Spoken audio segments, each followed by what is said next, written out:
Already mic testing, mic testing. Okay, perfect. Let me go to my main camera. Alright, we're live, and guys, it took me really long to get here because I was actually doing something. I forgot to set my mic up.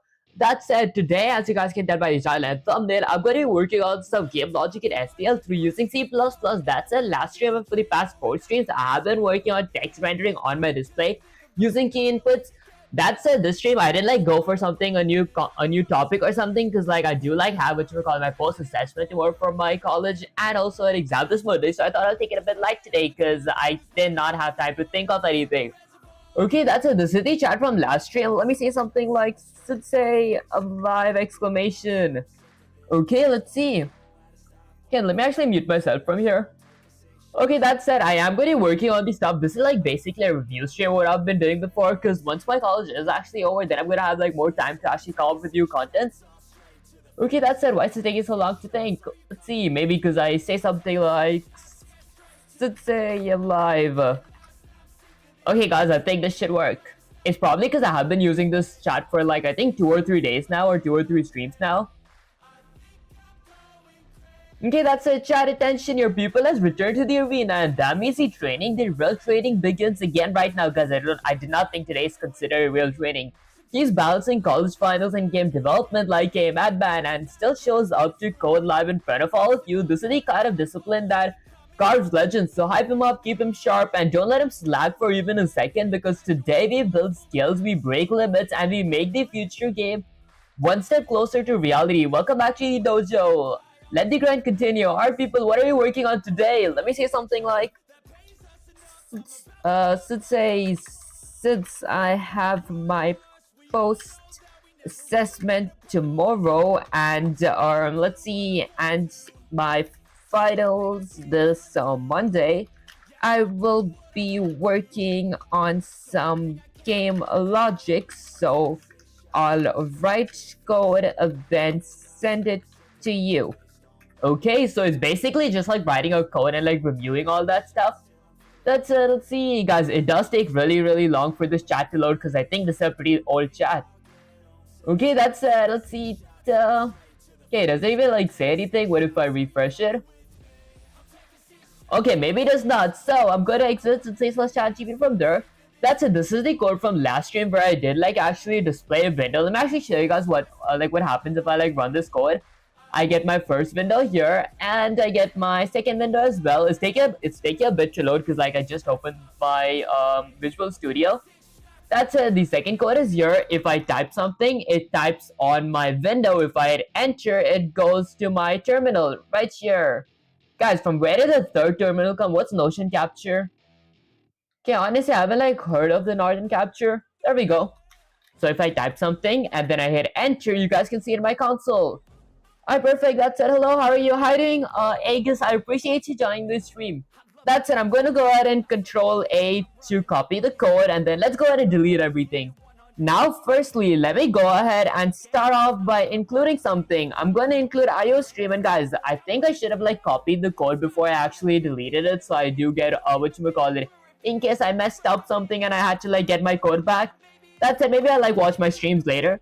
That said, now, once I'm done including IO stream, I'm going to be including SDL3 as well because I will be using SDL3. So I'm going to go ahead and include SDL3 and SDL's header files. Once I'm done with that, I am going to be rendering texture on my screen. So I'm going to be including the TDF as well, which is true texture font. I can see the code screen. Oh, guys, have I been in my main camera this whole time? What up, guys? There we go. Alright, guys, I guess I've been in my main camera all this time. That was kind of weird. Okay, that said, basically, let me just go with a bunch of Control Z's. Okay, so this was the code from last stream because I didn't have time to work on this code off stream. That's it. I'm going to go ahead and hit Control A and delete everything. Now, let me start off by including a prop ankle braces. I want to include IO stream. Hiding hard. I appreciate you joining the stream, and I also appreciate you pointing that out because later when I rewatch my stream, I'll be I've been in my main camera the whole time. Okay, that's it. Next up, let me go ahead and include a pair of ankle braces again. I'm going to include SDL3/SDL.h, which is SDL2 and SDL's header files. And then let's go ahead and include SDL3 underscore TDF. So I'm going to include SDL3's true texture font. slash SDL underscore true texture font dot h, which is true texture fonts with header files. How's it going? It's actually going pretty good. I have my I have my post assessment tomorrow and like my finals this Monday, so kind of excited for that. That said, let me go ahead and include string as well because I will be using these strings as library. And lastly, let's go ahead and include vectors too because I do want to store my text somewhere. So I'm going to go with something like vector. This is going to work with like message history type stuff. That's it. Now let's go ahead and create. Okay, I'm thinking of firstly create a class. So I'm firstly going to create a class for my chat box or for my chat. This is going to be what my user actually types. Then I'm going to go with the pair of curly braces. Now, in my chats class, I'm going to go ahead and have a few private data members. Let's see what our private data members might I need. Let's see. Okay, so for the private data members, what would my class need? I think my class would need maybe a render, a font, and all that stuff. But before that, I might need something like SDL underscore texture. Okay, so I'm going to be creating a text textures as a surface. So there we go. Actually, a text textures as texture, if that makes any sense. Okay, honestly, I forgot this part. So I'm going to go ahead and publicize everything. I'm going to be adding the, the private content later if I like remembered what to do here. That's it. Now for my public, do I need a constructor? I'm pretty sure I need a constructor for my chat. Or do I? Guys, I did not have time to review any of my code like off stream because I've been working on my college stuff. That's it. Let's go with something like constructor. Okay, now for my constructor, let's go ahead and create a constructor for my chats class. That does require, let's say, one parameter of my SDL underscore render. Okay, and then I'm going to go with an asterisk to a render as this pointer. So it requires a render parameter. Would it require anything else? Let me think. I don't think so. Maybe just render. That said, I'm going to go with the pair of curly braces. Now, inside of my class, I'm going to go ahead and do something. There's honestly nothing to initialize here. Do you guys think I might not need a constructor here? Instead, I might need functions. I could try that. Let's go ahead and create a void function. I'm going to go with something like a void function for maybe display message. So I might go with something like a display text. Okay, and then I'll go with a pair of parentheses. My display text as void function will require the SDL underscore renders as parameter with an asterisk to a renders as variable. Then I go with the pair of curly braces.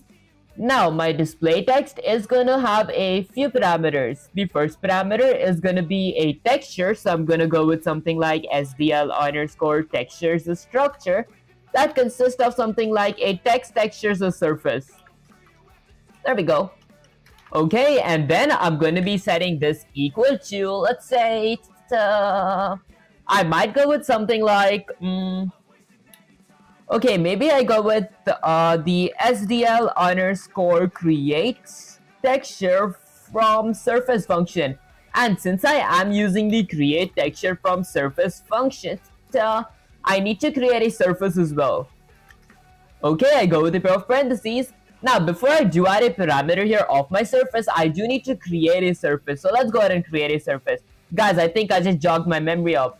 I will need another parameter of a font here as well. So I'll go with something like SDL underscore or TDF underscore fonts structures. I'm going to go with something like TDF underscore font with an asterisk to a fonts pointer.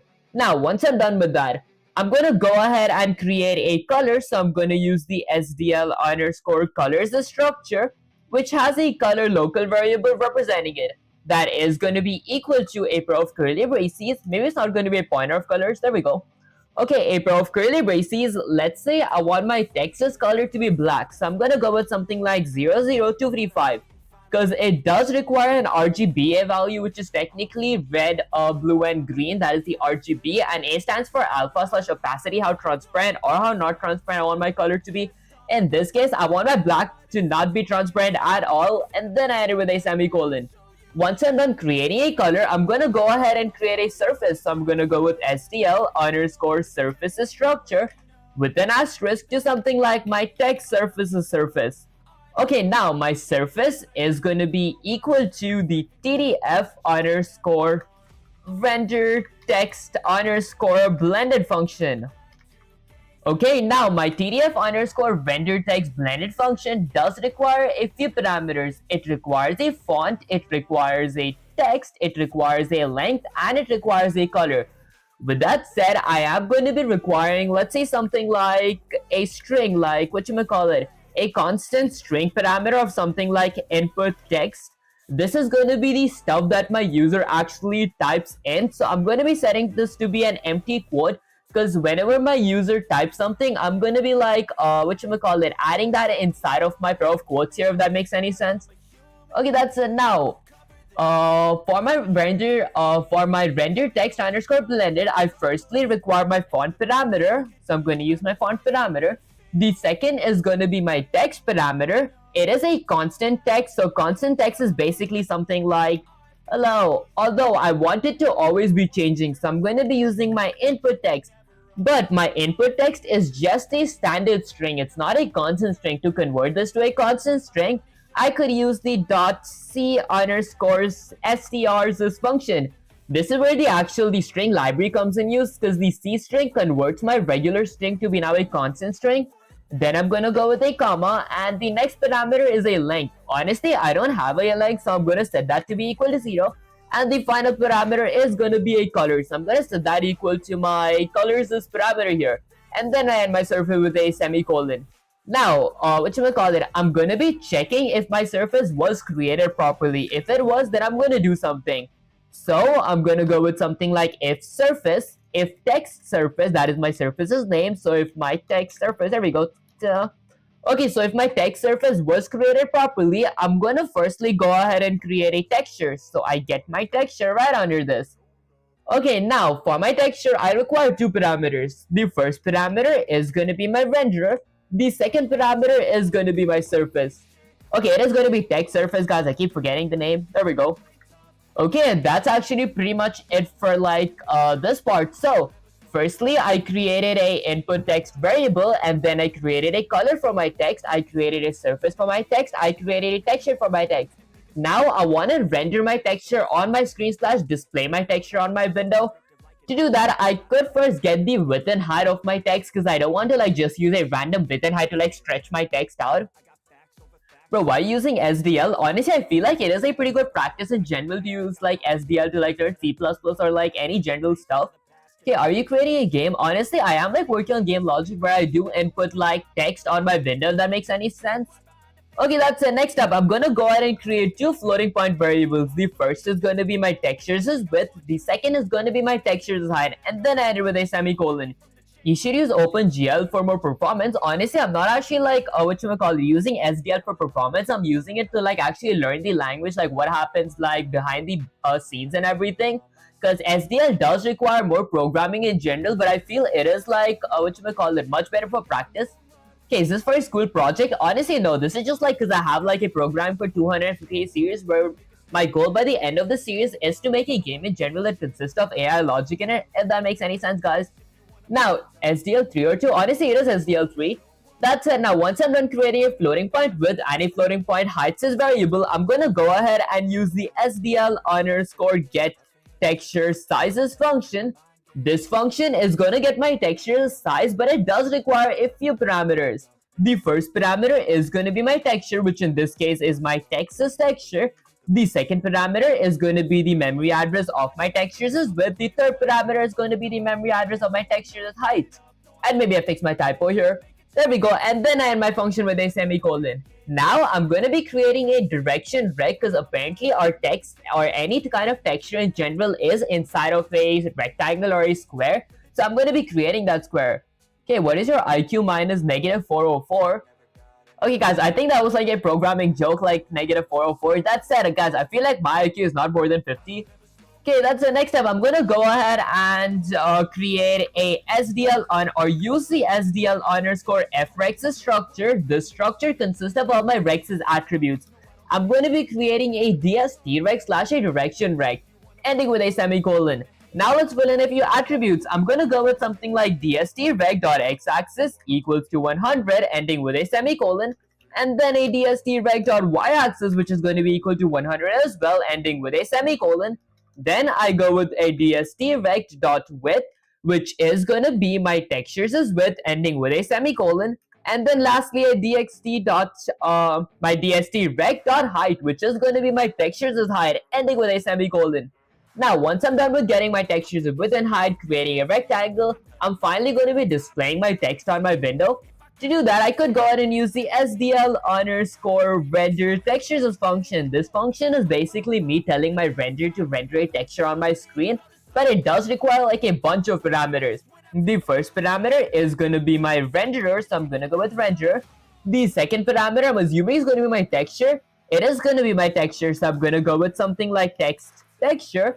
And then the third parameter is going to be a source rect. Since I don't have a source rect, I'm going to be setting that to be null PDR.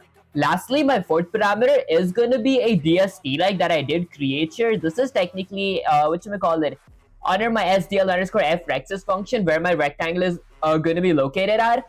That's it. I'm going to go with the memory address of my DST rect. Okay, perfect. That's pretty much it. Now let's go ahead and end my function with a semicolon. Okay, now since I did create texture and surface, we do gotta destroy that stuff, because in like C++, whenever you create something, you do gotta destroy it. So I'm going to go with something like SDL underscore destroy texture with a parentheses. This is going to be my text textures as parameter. Let's go with something like text texture ending with a semicolon. Okay guys, I think I spelled destroy wrong. Okay, I'm a pro in HTML. That actually sounds kind of cool. I honestly do want to learn HTML soon as well. Okay, that's it. Once I'm done destroying my texture inside my if statement, I'm going to go outside my if statement and destroy my surface as well, because I did create a surface. So I'm going to go ahead and use the SDL underscore destroy surfaces, which we call it function with a parentheses. That is going to be my text surface. Okay, perfect. Then I go ahead and end my entire function with a semicolon. Okay, once I'm done with my display text function, because this is pretty much it. This is all I need to like display my text on my window. I'm going to go ahead and create another function now. My second function is going to be another void function, but this time a function for my message history. So I'm going to go with something like text history. Okay, because apparently I do want to like save my text history. I don't want it to like just be deleted into the shadow realm. So I'm going to go with something. How do you spell history? There we go, text history with a parentheses. Now my text histories function is going to be requiring a parameter of the SDL underscore events structure. This structure consists of all my SDLs as events. Although I'm going to go with something like a constant SDL underscore events structure, which is going to be having the memory address of my event. Then I go with a pair of curly braces. Okay, my biggest flex is I can write hello world without AI in HTML, because I feel like, yeah guys, I think that would make sense, because like I don't know how to write HTML, but I feel like writing hello world without AI is actually easy. Like you in Python, you just go with like print hello world. In like C++, you include IOStream, then go with the main function and type standard console output with an insertion operator of hello world and pair of double quotes and another insertion operator of a standard end line or a / new line. Okay, that's next up. For my text histories function, I'm gonna go ahead and let's see, what all might I need here? So apparently what my text history is for, when I go ahead and use my text history, I want my user to store my input, whatever I type, inside of this variable right here, inside of my text inputs as variable. When I hit backspace, actually, maybe I go with something like a text event. My text history might come later. I might go with something like text event. So I'll go with something like a text event. This is going to be storing my whatever I type inside of my variable. When I hit backspace, I want to delete what I typed, or like if I click backspace once, I want to delete one alphabet at a time. If I hit enter, I want to display that on my screen while also storing my stuff in my memory, if that makes any sense. Why do programmers prefer dark mode? Because light attracts bugs. Honestly, I feel like dark mode is kind of good for my eyes. Okay, that's it. I'm gonna go ahead and let's see. Okay, let's go ahead and use a few event checks. So firstly, I'm gonna go ahead and check if a pair of parentheses.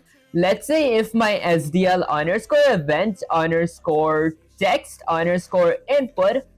Okay, so okay, hold up guys. So there we go. Guys, I just had to wait for mine to actually jumpstart real quick. Okay, so if my event dot type equals to SDL underscore event underscore text underscore input, if something has been typed in my keyboard, then I'm gonna go ahead and do something. Firstly, there we go. Okay, firstly, I want to go ahead and append that to my input text variable. So I'm going to go with input text plus equals to my event.text.text. This is the exact text that I'm actually typing in my keyboard that's going to be stored inside this variable. Then I enter with a semicolon. Bro, what is SQL and what's the difference? I'm confused. Yeah, SDL and SQL is the same, bro. I'm so dumb. Guys, I don't think SDL and SQL is different. So far as I've heard, SQL is like the memory of our program. Like if you use like SQL in any of our codes, and that acts like a brain. Like, fact check me, guys. Okay, give me a shout out. How do you think, Dexter? I appreciate you joining the stream. Okay, that's it. Next up, I'm gonna add my second event check. I'm gonna go with something like if a prof parentheses. Let's say something like if my event dot type equals to SDL underscore event underscore key underscore down. This event type checks if any of my keyboard buttons are currently being pushed down, then I'm going to do something. Okay, bro, big fan, please shout out my name. Hiding Sire, appreciate you joining the stream. Okay, that's it. I'm gonna go ahead and use switches here, but before I do use switches, I'm gonna use the SDL underscore key codes structure, which is going to be having a key local variable representing it that is going to be equal to my event.key.key. Then I go ahead and end that with a semicolon. Good stuff, bro. Honestly, I appreciate you, Razgum. Dude, what is that Dude, where is that accent from? I think it is like... I actually don't know, guys. Okay, that said, once I'm done creating my structure here, I'm going to go ahead and use switches now. Honestly, you guys could use if statement, but I feel switches looks a bit more cleaner. That said, my switch is going to be having a parameter of my key. Then I go with a pair of curly braces. Now, for my first case, I'm going to go ahead and check if my SDL's key is a backspace. So I'm going to go with something like backspace. If my user click backspace in my keyboard, then I want to do something. I'm going to check, is my window empty or is something still typed, which technically means is something registered inside of my input text. So I'm going to check if not input text dot empty. If my input text is not empty, then I'm going to go ahead and do something. I'm going to go with a pair of curly braces, and then let's go with something like my input text variable dot the pop underscore back function. I'm going to be removing one alphabet at a time per backspace click, ending with a semicolon. Okay, good night. If I become CEO of Google, I'll hire you. Honestly, guys, that actually does mean the world to me, Ox. That said, good night, sweet dreams. Make sure to get your 8 hours of sleep tonight. Okay, that's it. That's actually pretty much it for my first case. So I'm gonna go ahead and exit my case. Let's go ahead and create another case. For my case 2, I'm gonna check if my SDL's key is, let's say, return. Return basically means enter. If my enter is clicked on my keyboard, then I'm gonna do something. Firstly, I wanna add a standard console output with an insertion operator that says something like... I don't know, let's go with something like player typed. So I'm gonna go with something like player typed, and then I'll add another insertion operator. Player type my input text. What it was registered inside of my input text, that is what my player types. I am going to be displaying that on my window. Then I'm going to go with another insertion operator of a standard end line, ending with a semicolon. Once I'm done with that, I do want to store my input text in my window before I do actually delete it. Okay, why is bro looking like an Indian and talking like an American? Guys, that actually kind of surprises me as well. That said, now I'm going to go ahead and create a vector. So let's go ahead and create a vector inside of my function. This vector is going to be for storing all my event types, like whatever my user types. Maybe I go ahead and create a vector outside of my if statement. Let's create it somewhere here. So I'm going to go ahead and create a standard vector.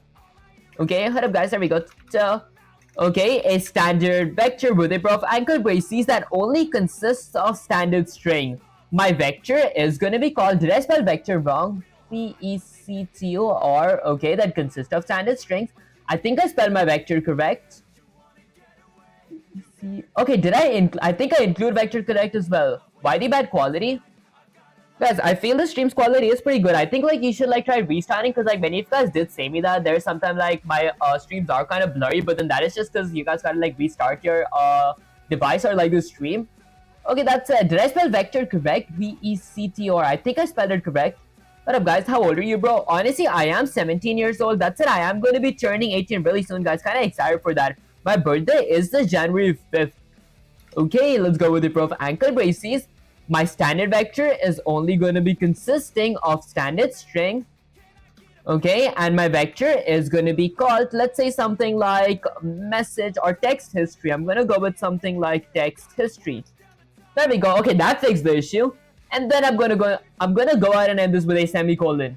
Now, once I'm done creating a vector, when my user displays something on my window, I want to store it on my vector. So I'm gonna go with something like my text history is vector. So I'm gonna go with text history dot the push underscore back function. I want to push back something inside of my text history. I want to push back my input text, and then I go ahead and end my function with a semicolon. Now, once I'm done with that, once I did push something inside of my history, I do wanna let's say something like I don't know, maybe I want to clear my vector because I don't want anything to be inside of my vector once it has been registered inside of my history. So I'm gonna go with something like input text.clear with a pair of parentheses ending with a semicolon. And that's actually pretty much it. Hello, sir. How you doing, Calsman here? I appreciate you joining the stream. How you doing? Honestly, I'm doing pretty good. How you doing, Calsman here? Okay, that's it. I do want to add another case because this is pretty much it for this case. And guys, a really important thing that I actually almost forgot is to add a break, because whenever you guys use cases or like switches in general, you guys do gotta make sure to actually add your break statement. So I'm gonna go ahead and add a break here as well. Okay, perfect. Now let's go ahead and add my let's say third case. My third case is gonna check if my SDL3 key. So I'm gonna check if my SDL3 key is something like H. If my user clicked H, then I want to do something. Firstly, I want to go ahead and use a for loop. So I'm gonna go with something like for a pair of parentheses. I'm gonna be using a index-based for loop. So I'm gonna go with something like for every integer of I, which equals to 0, while my I is less than my text history's vector dot the size function. Okay, so while my I is less than my vector's size, I'm gonna go ahead and do something. I'm gonna increment my I by 1, and then I go with the pair of curly braces.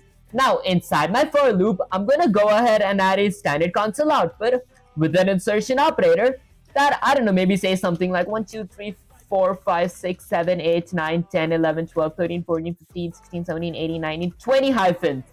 And I'm gonna go ahead and add a / new line. Okay, and then I go ahead and end this with a semicolon. Guys, this is just for like decoration. I'm gonna go ahead and copy that. Let's go ahead and paste one all the way here as well. This is for the ending. Now, between my two decoration type stuff, guys, I'm gonna go ahead and add another standard console output with an insertion operator. This is gonna say something like message history. So I'm gonna go with something like message history. Okay, and then I'm gonna go ahead and maybe would it look better if I like delete like 1, 2, 3, 4, 5, okay, 6, 7, 8, 9, 10. I'll go with something like history. 1, 2, 3, 4, 5. Okay, so it's 1, 2, 3, 4, 5, 6, 7. Okay, then I'm gonna go with something like 8, 9, 10. Alright, perfect. So I say something like history.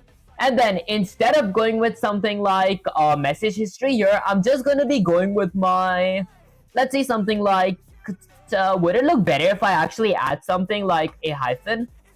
Okay, I might actually add a hyphen, guys, here. And then I'm going to go with another insertion operator and display my text histories as vector.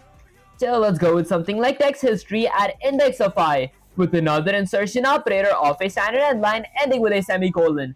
And guys, basically, half of these things weren't even like necessary, like adding that in this here. I just added for like some decorations. That's it. That's pretty much it. And then I'm gonna go ahead and break since this is a case. Okay, perfect. Ending with a semicolon. Bro, what kind of game/app are you making, bro? Honestly, I'm not like making like an actual game/app, but this is somewhat like it because I am going to be adding different kind of textures on my screens, like PNGs on my screens. That is like going to be automated as well, and I might actually add collision logic too today.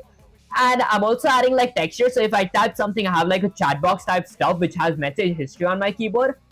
Okay, that's actually pretty much that's actually pretty much it for my chat class. So I'm gonna go all the way down here. Let's see, this is gonna be my text event. Okay, these are my text event. That's actually pretty much it. Next up, I'm gonna go ahead and create another class. My second class is gonna be, okay, should I go ahead and create a derived class? Hello brother, what is your go-to Burger King order? Guys, I actually don't prefer eating fast foods. I prefer like making stuff at home and eating, because guys, I feel that's kind of healthy for the health. Okay, that's it. So I'm gonna go with something like class. Now for my class, I'm gonna go ahead and create, let's say, something like a devil class, because I do have a devil PNG with a pair of maybe I create a character class, because I'll firstly go ahead and create a physics bodies class, because I do want to apply gravity as well. So I'll go with something like physics bodies class with a pair of curly braces. Now my physics bodies class, will it have any private data members? Let's think. So I might go with something like private. Okay, how much time did it take you to learn programming? Honestly, C++ took me about, like, today's the day 80th of, actually today's the day 76 of me actually learning C++ in general. That's it. I have been like programming for like 180 days, because I did spend like 100 days or 104 days learning Python. Okay, that's it. Now for my private data members, I can't think of any private data members right now, so I'm gonna leave that for later. Instead, I'm gonna go with something public. Now for my public, I'm gonna go ahead and add a comment here that says something like constructor. Okay guys, I remember a private data member that I might need. I might need something like a floating point of gravity data member, because my physics body is going to be requiring gravity. I'm going to be setting my gravity to be equal to something like 5.0f ending with a semicolon. Hiding pixels, I appreciate you joining the stream. That's it. Once I'm done with gravity, what else would I need? I might actually need a floating point x-axis and y-axis velocity. So let's go ahead and create that in my public. I might go with something like floating point x-axis underscore velocity, which is going to be equal to 0 pixels per frame initially. And then floating point y-axis underscore velocity, which is going to be equal to 0 frames as well, ending with a semicolon. And then I'm going to go ahead and create a constructor for my physics bodies class. And since this is a class, this is going to be a capital P. Let me go ahead and just copy that and then paste it here.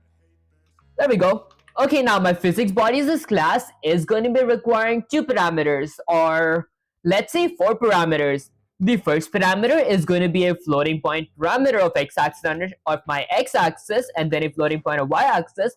Bro, which game engine are you using for this? Honestly, I'm not like using a game engine. I am using SDL3 though, because it does require more programming. I am like making this to understand how actually programming does work in general. That said, once I get into the programming mindset and I can like do this in a whim, and I can like just think of these things, just make anything that I can actually imagine, that's when I am going to be moving on to like game engines, because they do make life much easier. That said, I'm going to be needing something like x-axis, y-axis, floating point width, and a floating point height. Then I go ahead and add a pair of curly braces here, P-H-Y-S-I-C, P-H-Y-S-I-C. Did I spell it wrong? P-H-Y-S-I-C. I think I spelled physics correct. Okay, hi doing, Wayhan, I appreciate you joining the stream. That said, once I'm done creating my physics bodies parameters here, let's go ahead and do something. Firstly, I'm gonna go ahead and, let's see, okay, what are my physics body might need? My physics body could need a rect, so I'm gonna go ahead and create a rect as well. I might not need my velocities here. So before my constructor, I'm gonna go ahead and create a SDL underscore frexes structure. This structure consists of all my rectangles as attributes. I'm gonna set that to be rect ending with a semicolon. And then for my private data member, I might need texture as well. So I'm going to use the SDL underscore textures as structure, which is going to be representing a textures as local variable ending with a semicolon. Okay, pure talent, to be honest. Guys, I actually don't think that. I think like I've been writing this so much that my muscle memory did actually get used to like actually writing this on whim. That's it, bro. Which algo OS best for moving player from one place to another? Honestly, I do like use automation for that. Okay, physics has S at the start. Physics has an S at the end. P-H-Y-S-I-C. Oh, I see. There we go. Okay, I could go with something like physics body. Guys, I feel like my spellings are awful. That's enough for my physics bodies constructor. Now that I've created my texture and my rect, I'm going to go ahead and do something. I'm going to go ahead and load a texture. And guys, if I sometimes talk slow like this, is because I'm thinking while I'm talking what I gotta do, because I actually don't remember. So I'm gonna go ahead and use the SDL. I'm gonna actually set my texture to be equal to, I might write this to be devil texture. I could go with something like devil texture. Okay, so let's go ahead and change this to be devil texture as well. So there we go. My devil texture is going to be equal to my SDL underscore. Was it the load textures as function? Load texture. Okay, it was not. I forgot the function name. Hold up, guys. If I go with control speed. Okay, I don't think it was SDL underscore load texture. I think it was something like image underscore load texture. Guys, I'm pretty sure this should work. Okay, let's go with something like texture load image underscore. I think it was something like texture load or load texture. What up, guys? How did I forget the function name? Hi doing, Hustler. How are you doing? Rise Gum, I appreciate you joining the stream. Are you in university? Honestly, I am like a freshman in college. How are you doing, Anya? I appreciate you joining the stream. Okay, I remember it was something image. Okay, no wonder, guys, I did not load the file that actually does support loading images. So, after I'm done including my SDLs as TDF, I'm gonna go ahead and include a profile called Races. Let's go ahead and include SDL3 underscore image. So I'm going to include the image library of SDL3 and also SDL underscore image.h, which is the header files for my SDL's image library. Guys, no wonder my function wasn't working. Now I'm going to go with something like image underscore load textures function. There we go. That works. No wonder it was not working. Now, my image underscore load textures function does require two parameters. The first parameter is going to be my renderer. Second parameter is going to be my file.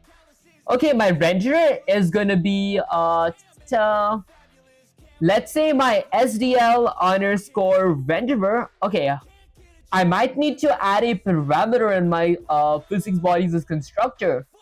Oh, hold up, guys. Never mind. I would not actually need my devil's texture here because this is not my devil's class. This is my physics bodies class. So this requires the general stuff. Okay, you don't remember. You don't have to remember the name of all functions. You just Google it. That actually does make sense. I feel like remembering it does like work the best for me because like I can actually Google it as well, but I feel like that is kind of tough for me for some reason. Okay, why the function didn't work? Honestly, the function didn't work before because I did not like load the library because like I needed the image library if I wanted to use the image function. Okay, let's go with something like Control Z. There we go. Now, for my physics body, I'm gonna go ahead and first end my function with a semicolon here. And why did I need this parameter here? So my physics body, this class starts there, ends there. I don't need this parameter here. Okay, I do need it for my constructor. Why did I need this? I did not need that. There we go. Now, my physics body's constructor is going to be having a general rex. So, should I get my rex's texture? I might go with something like textures is width, textures is height. Okay, let's actually try that. So, I'm going to go with something like a floating point. So, I'm going to go with something like floating point, textures is width, and floating point of my textures is height, ending with a semicolon. Once I'm done creating the two general variables that I'm going to be needing, I'm going to use the SDL underscore gets texture size function. Okay, then I go with the parentheses. Now my get texture size function does require three parameters. The first parameter is going to be my texture. The second parameter, okay, this is going to be a lowercase t. There we go. The second parameter is going to be the memory address of my textures is width. The third parameter is going to be the memory address of my textures is height. Then I end my function with a semicolon. Okay, bro, you can also use stb underscore image. It's also good. Honestly, I haven't like heard of that, but I might actually try that. Okay, now once I'm done getting my textures is width and my textures is height, I'm gonna go ahead and let's say set my rectangles as attributes. I'm gonna go with something like rect.x-axis equals to my x-axis parameter ending with a semicolon. Rect.y-axis equals to my y-axis parameter ending with a semicolon. Rect.width equals to my textures is width. And then I might need a scale as well. So my constructor could require, excuse me guys, a scales is parameter too. So I might go with something like, okay, here's the thing. I don't want a scales as parameter for my physics body, I want to scale this parameter for my objects. So I might just add my x-axis and y-axis here, not my textures and width and height. And that's like pretty much it for my constructor. Now I'm gonna go ahead and exit outside of my constructor, add a comment that says something like methods. I'm going to be adding a few general methods. For example, let's go with something like a void method of apply gravity. I'm going to be applying my gravity. Okay, now my apply gravity method is going to be requiring a parameter of my floor, because I do need a place where my player actually pulls my gravity pulls my player downwards. Okay, and this is going to be like a floating point floors parameter. And then I go with the above curly braces. Now I would need something like a floating point x-axis and y-axis. So I'm going to go with something like a floating point of x-axis underscore velocity, which is initially going to be 0, and then a floating point of y-axis underscore velocity, which is going to be 0 as well. And I did realize one thing. Since this is not my derived classes and this is my parent / my base class, this is not going to be a private data member. These are going to be protected data members. So the classes that inherit from my physics bodies class can have access to these parameters as well. Okay, once I'm done with that, to add my gravity, firstly, I'm going to use the most basic as rule. I'm going to go ahead and increase my y-axis underscore velocity, my speed, by my acceleration, which is my gravity variable, ending with a semicolon. And then I'm going to go ahead and increase my position, which is my rex's x-axis, by my y-axis underscore velocity, ending with a semicolon. This is going to be rex's y-axis. So my y-axis is initially set to 0, so my player doesn't have any gravity, but it keeps adding by 0.5, so my player falls faster and faster every second, if that makes any sense, guys. Okay, now that I've added gravity, I do want to add landing as well, because my player does want to stop at some point, like he doesn't want to like fall infinitely. So I might go with something like an if statement. I'm gonna go with something like if my rect.y-axis, if my player's bottom is okay, if my rex's y-axis plus my rex's height is either greater than or equal to, is either higher than or at the same level as my floor's y-axis, then I'm gonna go ahead and do something.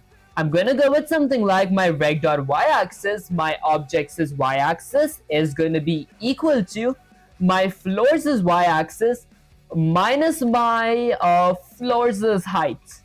Okay, perfect. That's actually my rex's height. There we go. So my player is going to be staying above my whatchamacallit, my player is going to be staying above my floor, ending with a semicolon. Then I set my y-axis underscore velocity to be equal to 0, because I reset my y-axis underscore velocity. Bro, you'll also need a delta time as a parameter. Honestly, I haven't like heard of that. Hi, what is the topic? Honestly, today's topic is just about basic game logic. I did not go for a new topic or anything, because like I do have my post-assessment for my college tomorrow. And like my finals is Monday, so I did want to like learn something really whatchamacallit, advanced, because I do gotta like research a bit, like on what topic should I next work on before I actually do start the topic. That's it, guys. I feel like I gotta like pass my exam tomorrow, because I do wanna honestly move on with a 4.0 GPA after a semester. Okay, what is delta time and what is he making? Honestly, I'm working on making like a basic game logic section that has like a chat box in it, and it has like different PNGs too. That's it. Now that I've created a void apply gravity method, I'm gonna go ahead and create another method. This is going to be a Boolean method that checks if I'm currently on ground. The reason I do want to add a on ground check is because the only way my player can like actually get gravity to work again is when I click my space button to actually jump upwards. So when I jump, my user gets pulled down by my gravity, but I only want to jump if I am on the ground, because I don't want a Flappy Bird logic that he jumps every time I click space. So to do that, I'm going to go with something like Boolean is on ground with a pair of parentheses. This is going to be requiring a floors y-axis parameter. Honestly, a floating point floors y-axis. So I'm going to go with something like floating point floors y-axis. Then I go with a pair of curly braces. Now, to check if my player is on ground, I'm going to go ahead and return. Let's return something like my player will be on ground if my rex's y-axis plus my rex's height is greater than or equal to my floors y-axis. That's when I know my player is on ground. Then I ended with a semicolon. Gravity needs to be negative or subtract gravity from velocity, right? Body will fall upwards as it is. Honestly, oh, actually, guys, that is genius. Hold up real quick. Okay, there we go. I was actually processing what you just said. So my gravity logic is correct, but the stuff that actually needs to be negative is going to be my jump strength, because like when I jump, I want it to be a negative number, so my user jumps upwards, and my gravity is positive, so it pushes my player downwards, if that makes any sense. Okay, that's it. Now, once I'm done with my boolean is on ground check, I'm gonna go ahead and create another void function of something like jump strength or jump strength.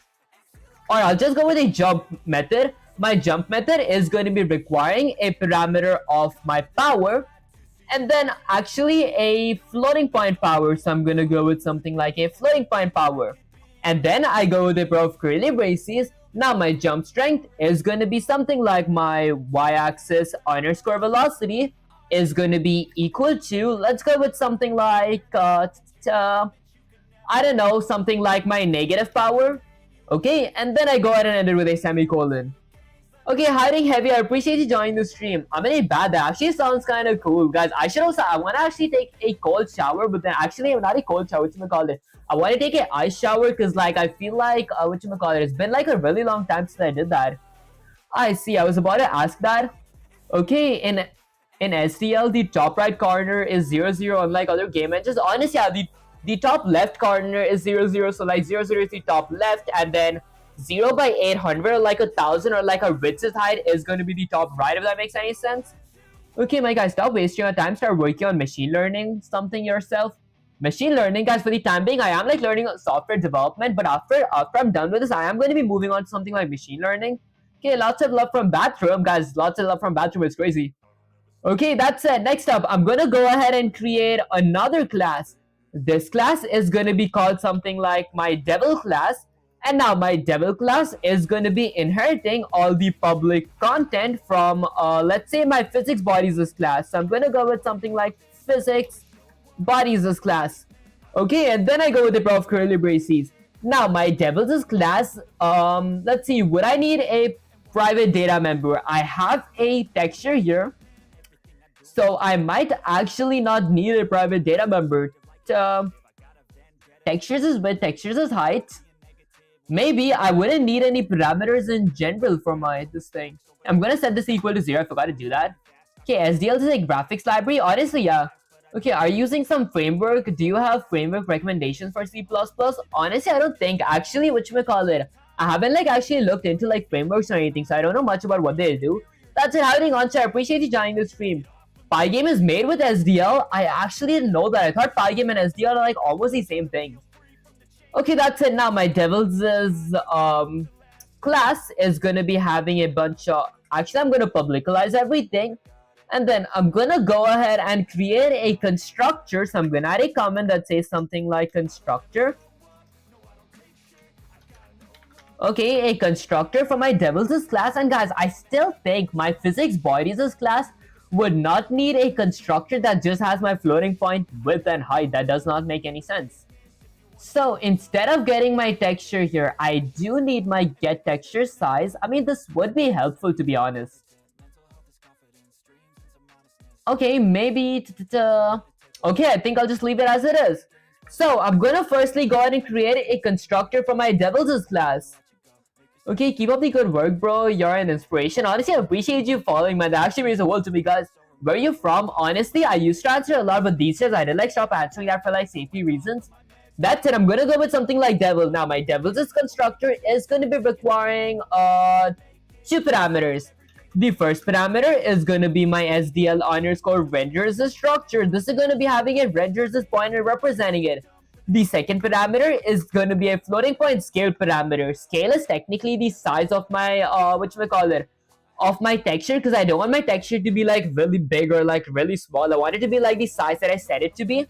That said, now before I do add a pair of, a pair of curly braces here, I am going to be adding a colon here and then adding a constructor for the class that I'm inheriting from. Since I am inheriting from my physics bodies class, I'm going to be adding a constructor for my physics body. Then I go ahead and add a pair of parentheses. Now let's see the parameters that my physics bodies constructor requires. It requires x-axis, y-axis, width, and height.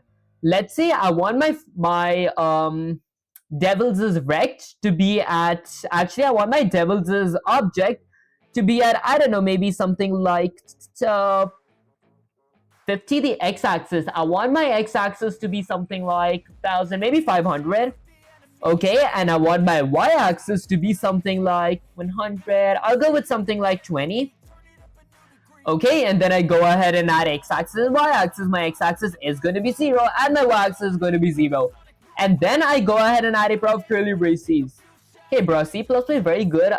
I've made a few games in SDL2, but I'm not that good in C++. Honestly, I feel like C++ is kind of fun. It's actually kind of easy as well once we do actually understand what's going on behind the hood and everything. But ding ding 299. Okay. Okay, that's it. Now, after my devil's constructor, let's see what all the parameters would I need. Maybe firstly, I want to set my texture to be equal to something. So I'm going to go with something like texture. I'm going to set that equal to the SDL underscore or the image underscore the load textures this function. Now, my image underscore load texture does require two parameters. The first parameter is going to be my renderer. The second parameter is going to be my file path. My file path is going to be asset slash, let's go with something like devil.png. Okay, and then I go ahead and end my entire function with a semicolon. Okay, now that I've got a file path for my image, I'm gonna go ahead and let's say get the width and height of my image, because to be honest, I don't think that I want to use this width and height right here. Maybe I just go ahead and delete this part, so I'm gonna go ahead and delete that. Okay, all I'm going to be doing is setting something like my rect.x-axis equals to my x-axis ending with a semicolon, and then my rect.y-axis. So, okay, I might not need my rect.x-axis and y-axis here. Do I even need my constructor here? I'm pretty sure I need my constructor, but I don't remember what goes inside my constructor. Maybe I won't like add anything much further today. I hope you're okay. Honestly, I feel like my throat is kind of good now. Okay, let me think really hard, guys. Hold up, give me a sec real quick. Firstly, my texture goes under my devil's parameter here, so I'm gonna go ahead and remove my texture from here. Let's go ahead and remove the texture. I would not need my texture. In the other hand, I might need to create a private data member here and then paste my texture here. So this is gonna be called the SDL underscore frexes texture. I'm gonna call this something like my devil's texture, ending with a semicolon, and then I copy my devil's texture and paste it here. Okay, so this is my devil's texture, which is equal to, okay, this is going to be a pointer towards my devil's texture. Okay, now why do I get a red underline here? Okay, because I went with frec. This is going to be SDL underscore texture. Guys, frec was like a muscle memory of my finger. Okay, with an asterisk to my texture. There we go, that fixed my devil's texture here, so I create a texture. Now, what goes inside of my constructor? I'm assuming inside of my constructor, I go with something like rect.x-axis equals to my x-axis ending with a semicolon, rect.y-axis equals to my y-axis ending with a semicolon, rect.width equals to my width ending with a semicolon, and rect.height equals to my height ending with a semicolon. But I was using Unreal Engine to make a video game that actually sounds really cool. How do you stay so motivated? Honestly, guys, I think I'm actually not motivated because, like, whatchamacallit, I feel like if you just do it, then it just gets it over with. Okay, that's it. Now, once I'm done creating or like adding a texture, I'm gonna go ahead and get the width and height of my texture. So I'm gonna be creating a floating point textures as width and a floating point of my textures as height variable. Now, for my floating point texture width and height, I'm gonna go ahead and use the SDL underscore the get texture size function.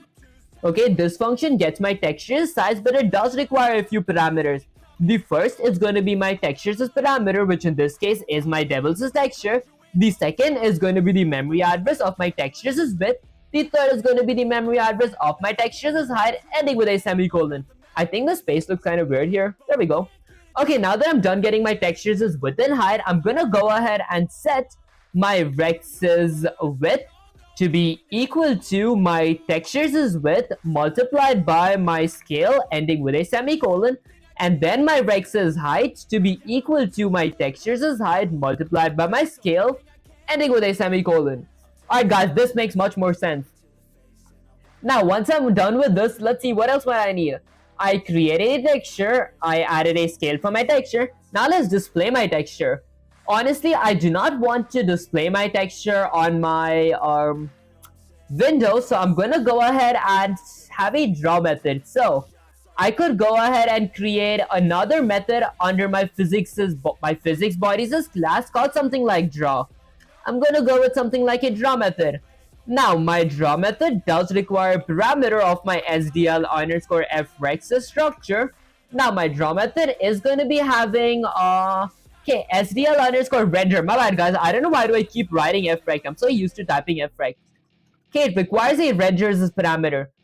Now I'm gonna go ahead and add my texture. Do I want to add that up there? Are you gay? Honestly, no, I'm straight. How you doing? R6, is that your parents' name? I appreciate you joining the stream. How do movie world explanation? I appreciate you joining the stream as well. Okay, so do I create I want to create a draw method inside of my class, inside of my physics bodies class. But to do that, I would need my texture here as well. So I gotta use the SDL underscore render textures as function with a pair of parentheses. Okay. And then I end this with a semicolon. My SDL underscore render textures function does require a bunch of parameters. I gotta make sure I like literally have those parameters. I need a texture parameter. Apparently I gotta add that in my physics bodies class. I need a source rect, don't have that. A direction rect. Alrighty guys, apparently we don't write our textures here. I mean, I could create my texture in my devil class. It wouldn't make a big of a difference because I could use my entire draw method and like I could like create multiple draw methods.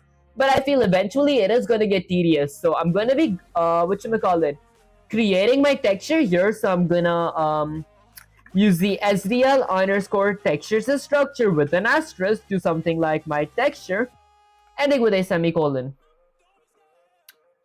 Okay, now I'm going to go with something like texture. Okay, here's the thing. Will I have access to these textures in my draw method here? Because I could go with something like texture. Okay, and then the first parameter is my render. Let's go with something like render. The second parameter is my texture. Then I have my function with a semicolon. Okay, isn't it called texture? Okay, the third parameter is going to be a source rect. Since I don't have a source rect, I'm going to be setting this to be null PDR. Lastly, my fourth parameter is going to be my rect, which is technically my DST rect. It is going to be the memory address. How long have you been programming? I've been like programming in C++ for like 76 days. That's it. What are you doing, brother? Honestly, I am actually, trying to write a program that has like a chatbot and like multiple PNGs with like game logic in it. Okay, that's it. Having long story. I appreciate you joining this stream. Love you, bro. Honestly, love you too, Mohammed. Okay, XX, how long have you been programming? You're awesome for showing people this. That actually does make sense. I feel like it does like help me learn as well. Okay, that's it. Now that I'm done creating my devil class, I'm gonna go ahead and do something else. Let's see. Okay, so I'm done with my constructor. I'm done getting my textures as size. That should actually be pretty much it for my devil's class because I can't actually think of anything else. So I'm gonna go ahead and copy my devil's class and paste it down here. This time, I'm going to be creating another class. This is going to be called something like Mage. My Mage's class. I'm just going to be changing my Devil's constructor to be my Mage's constructor. My physics body remains the same. I'm going to be changing my file path here from my devil.png to my mage.png. And that's actually pretty much it. Okay, crazy accent, bro. Guys, I do actually get that a lot. Okay, shouldn't the image you load be a parameter in the constructor so that you can have different types of devils? Honestly, yeah, I don't, if I wanted, I could actually add it in my constructor, but then if I add it in my constructor, every time I do create, like, an object, it is going to be creating, the object with the same exact attributes as my mage object. That is actually genius. I could actually do that, to be honest. Wait, did I think I wanted everything to be same, right? So maybe I could actually create my file path or like my image load texture inside of my constructor. I might actually try that next though. Okay, that's it. I'm just going to be changing my positions from here. So instead of 500, I'm going to go ahead and change this to be 100. And that's actually pretty much it. Now that I'm done creating all my classes, I'm going to go ahead and create a main function. Okay, but what do you build? What's the game logic? The game logic is technically having NPCs/PNGs on my display that can be like automated, and then eventually I'm going to be adding collision logic as well, and also have a chat box on my window that has a message history as well.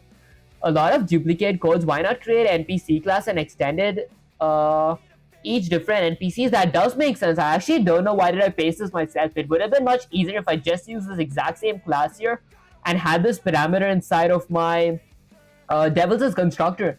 I might try that after I'm done with this code. Okay, so I'm gonna go with something like my main function. I'm gonna create a main function. And now my main function does require two parameters.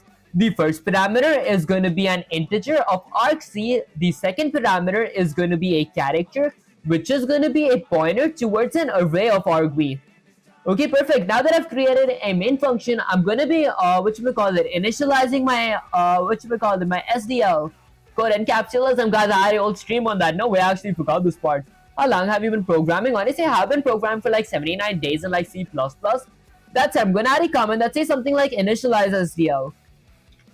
So initialize SDL3. Now I'm going to be using an if statement to initialize my SDL and also check if my SDL was not initialized properly, because apparently in C++ we do gotta give ourselves error if something went wrong.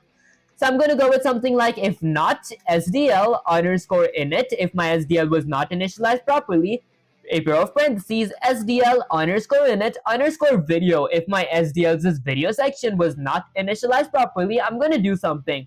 Firstly, I want to display myself an error text. I'm going to go with a standard C error with an insertion operator that is going to say something like SDL underscore init error. There we go. Okay, so I get a SDL underscore init error. Then I go with another insertion operator. And then let's use the function that actually gets me an error. So I'm going to use something like SDL underscore the get error function with a pair of parentheses. Then I'm going to add another insertion operator of a standard end line ending with a semicolon. I think that is just what ChatGPT told him, which is what he's using. Honestly, I think I did try this on my own. That actually, okay, that did make sense, because I did practice adding separate classes, so I think I did a lot of muscle memory, but I could have actually added this parameter here as well. I should have tried it next. Okay, next up I'm going to go with something like a standard end line ending with a semicolon. Now that I'm done, last time I'm going to return 1 here as well, saying something went wrong in this block of code. Okay, now that I'm done initializing my SDL, I'm going to initialize my TDF as well, which is technically my true texture font. So I'm going to add a comment that says something like initialize TDF. Okay, now the way I initialize my TDF is going to be exactly the same way as I initialize my SDL. I'm going to go with something like if a pair of parentheses, if not TDF underscore init, if my TDF was not initialized properly, then I'm going to go ahead and do something. Firstly, I'm going to be displaying a standard C error and error text, which is going to say something like TDF underscore init error. There we go. And then I'm going to go with another insertion operator of something like a SDL underscore the get errors function. This function actually gets me an error. Then I'm going to go with another insertion operator of a standard end line ending with a semicolon. There we go. Okay, and then lastly, I'm going to return 1. And that's actually pretty much it for my initializations. Now, once I'm done initializing my TDF and my SDL, I'm going to go ahead and let's say add a comment that says something like game variables. Game variables is going to be the basic type of variables that my game would need. For example, my game might need a constant integer of width variable. This is going to be the variable for my Windows' width. I'm going to be setting that to equal to something like 1000. Excuse me guys, ending with a semicolon. And then I'm going to go with something like a constant integer of height, which is going to be equal to something like 800, ending with a semicolon. One class different variables and a normal apply gravity function should be better. May try doing that. Honestly, I did add a class for for my separate gravity. I was going to add my, my loads here as well, where I could actually load my stuff here, if that made any sense. But I might not need my texture here. Let's go ahead and delete that. Okay, so I did have a physics bodies class that had a apply gravity method and a is on ground. Never mind guys, I did need a textures method. Okay, did I completely do that? So, okay, let's go with like a bunch of control Z's. Alright, perfect. Now let's go ahead and go with control shift Z here. There we go. Okay, now that I'm done creating my game variables, I'm going to go ahead and add another comment that says something like create a window and renderer. So I'm going to be creating both my window and my renderer at the same time. Okay, bro, what's your age? Honestly, I am 17. That's it. I'm going to be turning 18 really soon, guys. Kind of excited for it, but my birthday is the January 5th. I might actually have a special stream for that. Maybe not. Depends on my mood, guys. That's how to create my window and my renderer. I am going to be requiring two pointers. The first pointer is going to be representing the attributes of my SDL underscore windows structure. This structure consists of all my windows and attributes. My pointer is going to be called window. I'm going to be setting that equal to null pointer, which is basically a placeholder 2 pointers. And then my second pointer is going to be representing all the attributes of my SDL underscore renderers structure. The SDL underscore renderer structure consists of all my renderers attributes. I am going to be calling my pointer renderer, which is going to be equal to null pointer as well, ending with a semicolon. Now that I'm done creating both the pointers that I'm going to be needing, let's go ahead and use the function that actually creates both my window and my renderer at the same time. To do that, I could go ahead and use the SDL underscore create a window and renderer as this function. This function creates both my window and my renderer at the same time, but it does require a few parameters. The first parameter is going to be a title / a caption for my window. Okay, you look like a cute Disney character. Guys, looking like a cute Disney character is actually that does sound kind of cool actually. Okay, because I haven't watched much Disney. That said, guys, I feel like I look kind of cool with like those nerdy glasses, like you know those extra magnifying glasses that like Harry Potter wears. I don't know, guys. I feel like that would look kind of cool. That said, the first parameter is going to be my SDL3's window. Okay, so I'm going to say something like SDL3 window created. And the second and third parameter is going to be my Windows' width and my Windows' height, which is going to be my width variable and my height variable. The fifth and actually the fourth parameter is going to be a flag for a window. My flag, the flag that I'm going to be adding is going to be a flag that makes my window resizable. If you guys don't want to add a flag, you guys could go with 0, but I want to add the SDL underscore window underscore resizable flag. This flag makes my window resizable. Next up, the fifth and sixth parameter is going to be the memory address of my window local variable and my renderer local variable. So I'm going to go with something like ampersand window and an address of operator for my renderer. Then I go ahead and end my function with a semicolon. Okay, now that I'm done creating my window and my renderer, I will be adding a if statement to check if my window and renderer was created properly, because apparently in C++ we do gotta give ourselves error because like it doesn't give us an error. So I'm gonna go with something like if a parentheses, let's say something like if not a window, if my window was not created properly, or not a renderer, if my renderer was not created properly, then I'm gonna go ahead and do something. Firstly, I'm gonna add something like a standard C error with an insertion operator. I'm gonna give myself an error text. This is gonna be called something like SDL underscore create a window and a renderer error. So this is my create window and renderer error, basically my function name, and I just slapped an error after my function name. Then I go with another insertion operator and use the function that actually gets me an error. So I'm going to use the SDL underscore get errors as function. Then I go with another insertion operator of a standard end line ending with a semicolon. And then now, if either my window or my renderer was not created properly, I do want to quit my SDL. So I'm going to go with something like SDL underscore quit with a parentheses ending with a semicolon. Lastly, I returned one saying everything went good in this block of actually something went wrong in this block of code, so go check it out. And that's pretty much it for creating my window and my renderer. Next up, once I'm done with that, I'm going to add another comment that says something like create objects. This is going to be where I actually create my objects representing my classes. For example, let's go with something like my first object is going to be my Devil's class. So I'm going to go with something like my Devil's class has a Devil's object, which is going to be having a few parameters. The first parameter is going to be my renderer. The second parameter is going to be a scale / a size for my object. I'm going to go with something like 0.1, which is 10% of its original size. Then I'm going to go ahead and end that with a semicolon. And then I'm going to go with something like my mages class, which is going to be having a mages object, which is going to be requiring a few parameters as well. This is going to be a renderer. The second is going to be a scale which is 0.1, that is 10% of its original size. Now that I'm done creating objects, finally I'm going to go ahead and create my main loop. This is going to be where my actual main game loop takes place. Now for my main loop, I'm going to be requiring a few variables. The first variable is going to be a boolean variable of is running, which is initially going to be set to true, ending with a semicolon. The second type of variable is going to be an event variable, because I will be having an event variable to like iterate over that variable to check my current SDL's event. So I'm going to use the SDL underscore events structure. The structure consists of all my SDL's event.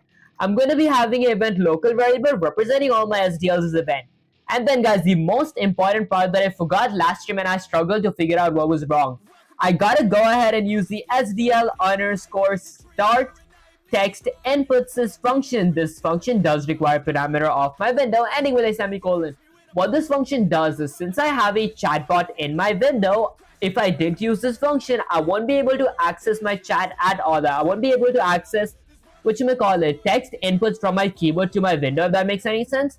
That's it. Now let's go ahead and create my actual main loop. So I'm going to go with something like while is running. So while my program is running, or while my is running is set to true, I'm going to go ahead and do something. I'm going to add a comment that says something like event loop. Event loop is basically going to be in charge of checking all my events. My event loop is going to be a while loop inside of a while loop / a nested while loop. And my event loop does require a parameter of the SDL underscore poll events function. My SDL underscore poll events function does require a parameter of the memory address of my event variable. Now, basically what the SDL underscore poll events function does is it like looks for all the events that I'm going to be looking for inside of my while loop. If any of those events is met, it does what I tell it to do. SDL3 website has some demos. Try reading that code maybe. Honestly, I did like actually go through the docs as well before, because like usually the only time I do go to the docs is because like ChatGPT isn't that advanced to like teach every single concept. So like to actually get a good working reference code, I did like use a doc, I think like 3 or 4 streams ago. That's where I got the code for like actually typing my text input. Then I did add modifications to that and like add some of my own logic. Have different classes for different variable seems right. Honestly, I did actually do that. That's next up. Now I'm going to be adding event check. So I'm going to go with something like if of parentheses. Let's say if my event dot type equals to SDL underscore event underscore quit. If my event type is quit, if my user did click the top right X button to exit my window, I'm going to do something. I'm going to set my is running boolean variable to be false, ending with a semicolon. Now once I'm done with this, here comes the tricky part. I'm going to go ahead and add my let's see, I gotta create a chats object as well, because I have a chats class. I create a chats object. Okay, that is going to be using the text events function. So I'm going to scroll all the way down here. I'm going to go ahead and create another object representing my chat. This is going to be called something like chats. Okay, my chats object does not require any parameters. So I'm going to end that with a semicolon. Now I'm going to go with something like if a pair of parentheses.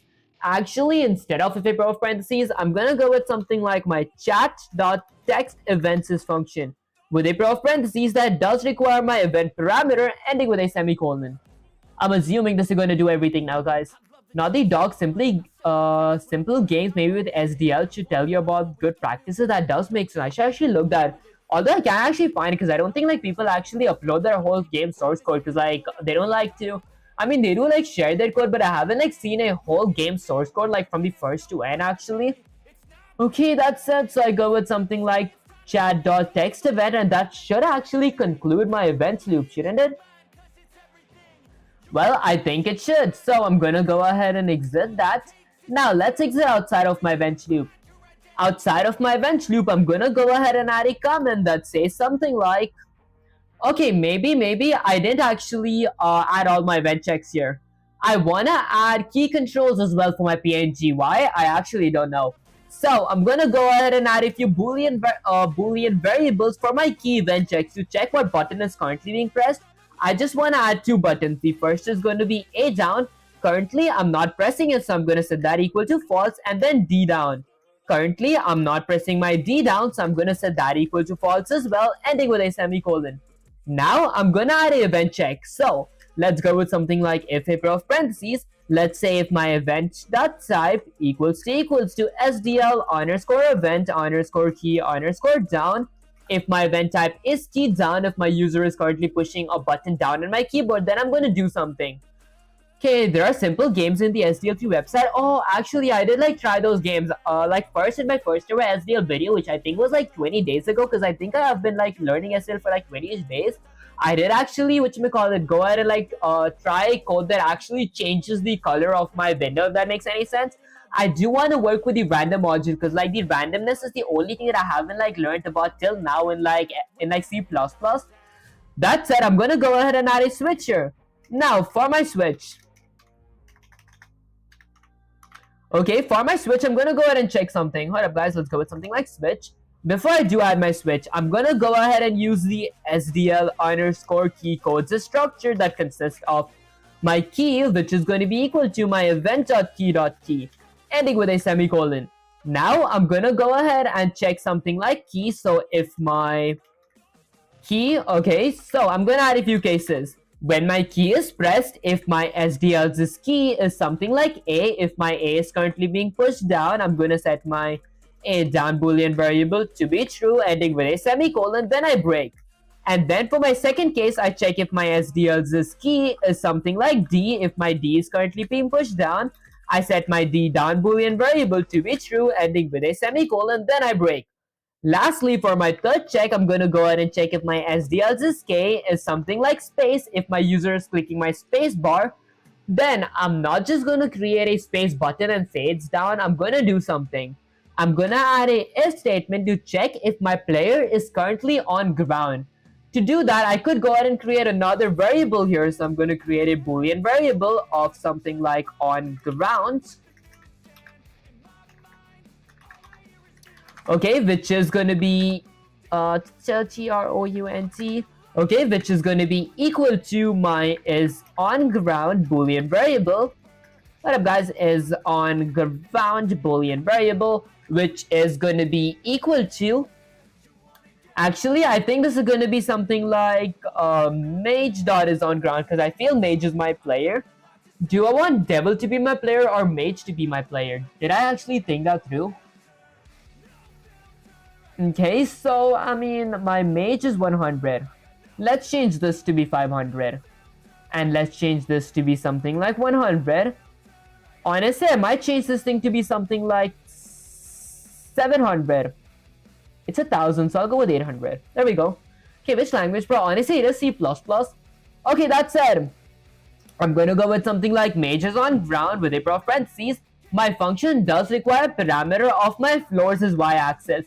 I did not create a floors as y-axis yet, so under my game variables section, I'm gonna go ahead and add another comment that says something like floor. Floor is basically going to be the place where my player is going to be standing on. My floor is going to be a rect, so I'm going to use the SDL underscore frex structure, okay, which is going to be consisting of a floors as local variable, which I'm going to enter with a semicolon. Then I'm going to go with something like floor.x-axis equals to 0, ending with a semicolon. Floor.y-axis is going to be equal to, since my height is 800, my floors y-axis could be something like 780, ending with a semicolon. My floors width is going to be something like 1050, which is bigger than my windows width, ending with a semicolon. And then my floors height is going to go ahead and be something like I don't know, maybe something like 100. I don't want it to be too big, not too small. Maybe I actually change this to be my width variable. Okay, perfect. And then I scroll all the way down here. I go with something like if mage is on ground, that requires my floors y-axis as a parameter. Okay, now why can't I use my mage dot is on ground on my mage? So let me check that real quick. So why does it show a red underline? Is my is on ground check wrong? Okay, so let's go to my physics body. My physics body has a is on ground that requires a floating point, that requires a floors y-axis parameter, which is floating point. So that part is correct. So I scroll all the way down here. And let's see, why does it not let me add that? Oh, because I have an equals here. My bad, guys. There we go. And then I'm gonna go ahead and end this with a semicolon. Now let's go ahead and hydrate my lips up. Greetings, hiding Volvo Hog. I appreciate you joining the stream. Hiding Ayrton, I appreciate you joining the stream as well.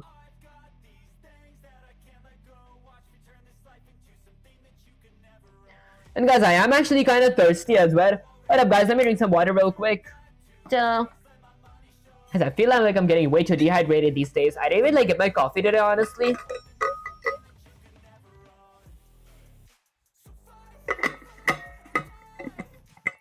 Okay, that said, this is pretty much all the variables that I might need here. Now, inside of my if statement, if my user did click space, and I'm gonna check if on ground, if my player is on ground, then I'm gonna do something. I'm gonna go with the prof curly braces. I'm gonna go with something like mage.the jump method. I'm gonna let my mage jump. The jump strength is gonna be something like 12 pixels per frame, ending with a semicolon. Okay, and then should I set my on ground to be false then? Let's think.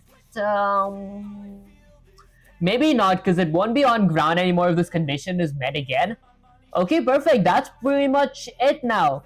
Now, once I'm done with this, I'm gonna go ahead and add a break here, because apparently we do gotta add break for like cases or like matches. Actually, for switches, my bad. There we go. Now, I'm gonna go ahead and copy my entire if statement here just to save some time. And then let's go ahead and paste it here. Now, I'm gonna go ahead and remove my spaces, my space bars check here, because I don't want to add a space check for my this event type. So my next event type is gonna check if my event.type equals to my SDL underscore event underscore key underscore up this time. Basically, the key up is the complete opposite of key down. Key down checks if my event buttons are being pushed down. Once it's not being pushed down anymore, that's when this event gets checked. If my A is currently not being pushed down, I'm going to set my A down to be false and also my D down to be false. And that's pretty much it for my event loop. So I'm going to go ahead and exit my event loop now. And then I'm going to maybe add a pair of parentheses. There we go. Okay, pair of curly braces. Now I'm going to go all the way down here, add a comment that says something like key controls. So this is going to be where I actually add my key controls. So I'm going to go with something like key controls, depending on whether my variable is set to true or false. So I'm going to go with something like if a pair of parentheses. Let's say something like if my A down is set to true, then I'm going to do something. I'm going to go with a pair of curly braces, and I'm going to go ahead and A should be towards the left. So I'm going to go ahead and set my rect or my mage.rect.x-axis to decrease by my x-axis underscore velocity ending with a semicolon. Actually, I might go with something like mage.rect.x-axis velocity.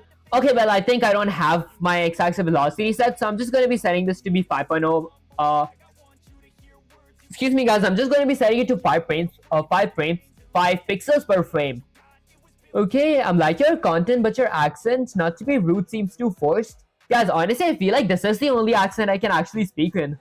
Okay, that's the next step. I'm going to go with something like if my D down is set to true, then I'm going to do something else. I'm going to go with something like if my mage.rect.x-axis, okay, then I'm going to be increasing my mage.rect.x-axis by 5 pixels per frame, ending with a semicolon. Okay, what this basically means is if my A down is set to true, if my A is currently being pushed down, my mage goes towards the left. If my D is currently being pushed down, my mage goes towards the right. And that's pretty much it. I think Pixels, I appreciate you joining the stream. Now let's go with another comment that says something like fill screen. So I'm going to be filling my screen with a color now. Now for my fill screen, there we go. Okay, firstly, to fill my entire screen with a color, I do gotta understand how colors work in renders. So basically, whenever I want to color something, I don't like directly color it. I use my render to color it. So like render is a paintbrush that color what I tell it to color. So I gotta dip my paintbrush or like set a color for my paintbrush. So I'm gonna be doing that right now. I'm gonna go with something like SDL underscore set render. So I'm setting my paintbrush / my render to draw a color. Okay, run the code. Honestly, it's not done yet. So if I run it, like nothing would happen, but I'm actually almost done. That's it. So I'm going to use the SDL underscore set render draw color function. This function sets a color to my render, but it does require a few parameters. It requires my render parameter. it requires a RGB value. I want my window to be maybe, should I go with white or cyan, guys? I might go with cyan, so I'll go with 0, 240. Maybe I'll go with white. I'll go with something like 255, 255, 255, and 0. And then I'm gonna go ahead and actually I'll go 255 as well. Technically what this is, like my fourth parameter, actually my fifth parameter was alpha slash opacity, how transparent or how not transparent I want my window to be. In this case, I don't want my render to be transparent at all, so it's just like a white color that's not transparent. And then let's go ahead and use the function actually fills my screen. So I'm going to use the SDL underscore render clear function. What this function basically does is it like clears slash fills my entire screen with the color of my render. This does require parameter of my render ending with a semicolon. Okay, and that's pretty much it. Now, once I'm done filling my screen, I'm going to add another comment that says something like graphics. This is going to be where all my game graphics is going to be going on. Like I'm going to be drawing stuff and everything. So I could go with something like made.draw here. So I'm going to go with a pair of parentheses ending with a semicolon. My made.draw method does require a parameter of my renderer. Okay, and then I'm going to go with something like my devil object.draw. I'm going to draw my devil object as well. That does require a parameter of my renderer ending with a semicolon. And then maybe I go with something like my mage.apply gravity. I'm going to apply gravity to my mage with a pair of parentheses. This does require parameter of my floors as y-axis ending with a semicolon. And then I'm going to go with something like my devil.apply gravity with a pair of parentheses. That does require my floors as y-axis as a parameter. I think I spelled apply gravity wrong. There we go. Okay, and then I go ahead and end my function with a semicolon as well. Now, once I'm done applying gravities, once I'm done drawing them, what else would I need? Maybe I add a comment that says something like present a render. Okay, present render. So I'm going to be now presenting my render on my screen because like if I didn't present my render on my screen, no matter how much I color my screen, I wouldn't be able to see the colors of my render. So it would be like black and white code. So I'm going to use the SDL underscore render present function. I'm saying my render to go ahead and present itself. This function does require a parameter of my renderer ending with a semicolon. Now, once I'm done presenting my renderer as well, I'm going to add a comment that says FPS. FPS is basically frames per second because like if I don't add FPS, that is going to be eating up my GPU slash my CPU's powers because initial games do run in like 60 frames per second. Some games do run with, I think there are some games that run like at 120 or like 80 frames per second as well. But if I did not actually set my FPS, my game might run at like 5000 frames per second. So to add FPS, I'm going to use the SDL underscore delays function. My SDL underscore delays function does require a parameter in milliseconds. I'm going to go with 16 milliseconds, which is technically 60 frames per second, ending with a semicolon. And that's like pretty much it for my main loop. Now I'm going to go ahead and exit outside of my main loop and add a comment that says something like cleanup. Now basically my cleanup happens once my user exits my window and then there's like no longer anything left, like he's done playing the game, he exits my window. What do I want to do? Firstly, I want to destroy my renders. So I'm going to go with something like the SDL underscore destroy render function. Okay, with a pair of parentheses, this function does require a parameter of my renderer ending with a semicolon. I think I spelled destroy wrong. There we go. And then I'm going to destroy my window as well. So I'm going to go with something like SDL underscore destroy window. Dude, 5000, guys, 5000 was it might be an exaggeration, but I feel like that does sound kind of cool though. Okay, that's it. Now, once I'm done with my destroying my window as well, I'm going to quit my SDL. So I'm going to go with something like SDL underscore quit with a pair of parentheses ending with a semicolon. Lastly, I'm going to go ahead and return 1. Okay, and that's pretty much it. And guys, I actually realized one thing. I do want to destroy my texture as well. Because when you create something, you don't gotta destroy them. So I'm gonna scroll all the way up here till my textures. When I do create my texture, before I do go to my new class, I'm gonna go ahead and maybe destroy my texture here. So I'm gonna exit outside of my constructor and go with something like, I don't know, SDL underscore destroy texture. I'm gonna destroy my texture.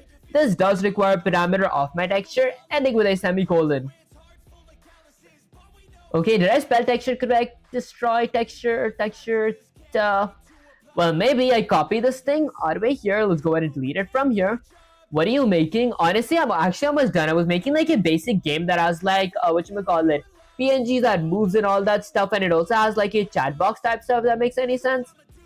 Okay, I don't think I'm going to destroy my texture in that case. I might actually destroy it somewhere down here. So I might go with something like SDL underscore destroy texture. This is going to be my major texture. Okay, did I spell destroy wrong? Oh, I spelled destroy wrong. No wonder. Okay, destroy my major texture. Let's go ahead and copy that. Let's paste it here. I'm going to destroy my devil's texture as well. Let's go with something like devil.texture. And guys, I know I don't gotta like destroy texture manually here, because eventually I'm going to be using a vector to like store my texture and destroy it all one at a time. That's it now. If I need controllers to save the code and run the command, let's see what happens. I hope there's no error, guys. Okay, everything did execute properly, guys. I get my first window here. I get my second window here. And you guys couldn't see, but my two PNGs fell down using gravity. Okay, if I hit space, my PNG does not jump if I go to left. Okay, guys, my PNG does move. This is my PNG moving, but he does not jump. I gotta fix my jump logic. Now, the moment of truth. Can I type something? Player typed Okay, let's type something else. Why can't I see what I type on my window? If I hit enter, why does it keep saying duh? Okay, let's go with something like K. Enter. It does say K. I want to display my history. What if I go with H? Okay, let's go with something like this thing and just send it. Let's go with something like H. H is my Okay, why is this what about this? Okay, why is there some gibberish for my histories, guys?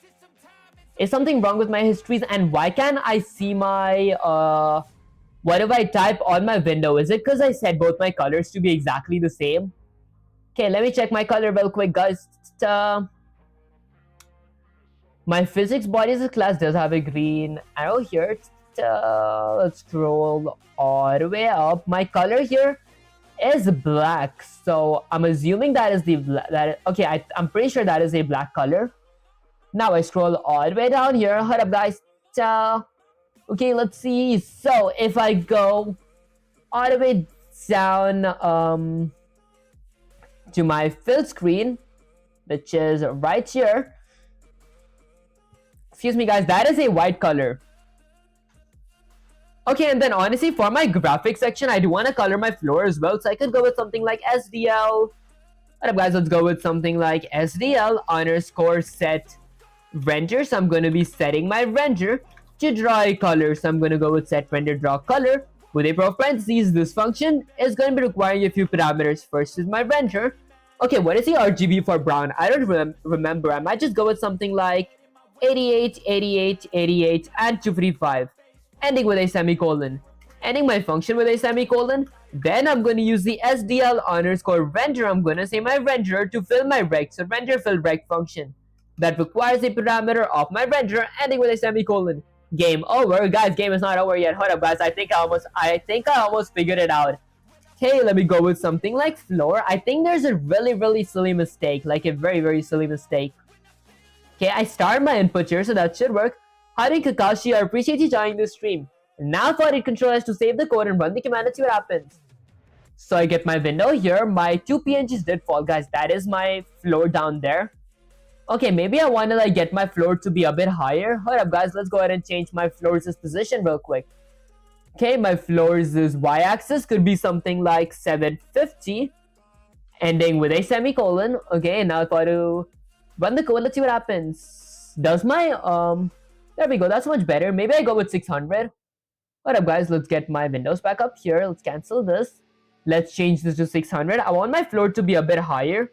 Now if I run the code, let's see what happens again. Okay, there we go. That is my floor. That looks kind of good, actually. I just want to increase my height to be something like 250 or like 300 now. Okay, now if I controllers to save the code and run the command, let's see what happens. Why is my floor gray, though? Okay, maybe I want it to be a bit lower. I'll go with something like 700. If I did controllers to save the code and run the command, let's see what happens again. Okay, that looks kind of good, but my floor is not brown, guys. What is the RGB for brown? Was it something like, let me actually check.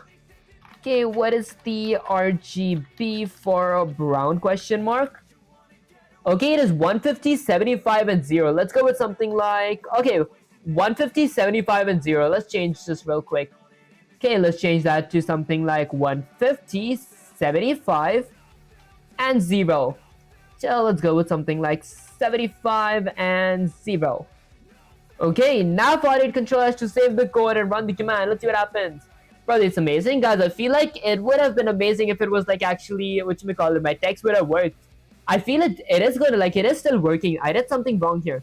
If I hit enter, it does display what I said it to display. Only thing it does not do is show my, oh, I think I see, guys. Hold up. I think I did not use a function here. Wait, hold up, guys. I had two functions, right? I didn't use the white display text function, no wonder.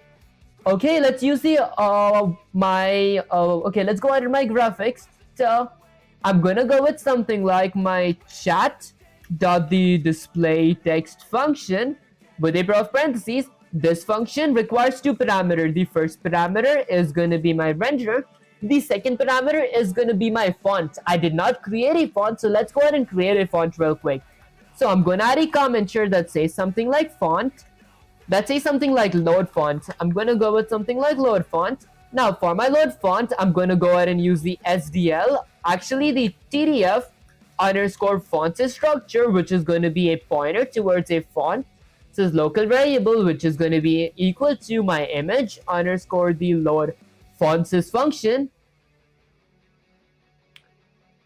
Was it image underscore load font? Okay, if I were to scroll all the way up here till my first class, let's see the function name. Didn't I write my function name? Okay, hold up, guys, let me pressure my brains real quick. To load a font, what function would I use? I could use the SDL, I think it was image underscore load font. Guys, I think my function name is correct here. Where was my font real quick? Okay, let's scroll all the way down. So was it image underscore load font? Let's go with shift space, image underscore load. Okay, was it? I am pretty sure it was image underscore load font with a pair of parentheses. It's not. It was image underscore open font. There we go. Guys, I had to just jog my memory up a bit.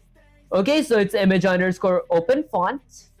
Was it SDL underscore open font?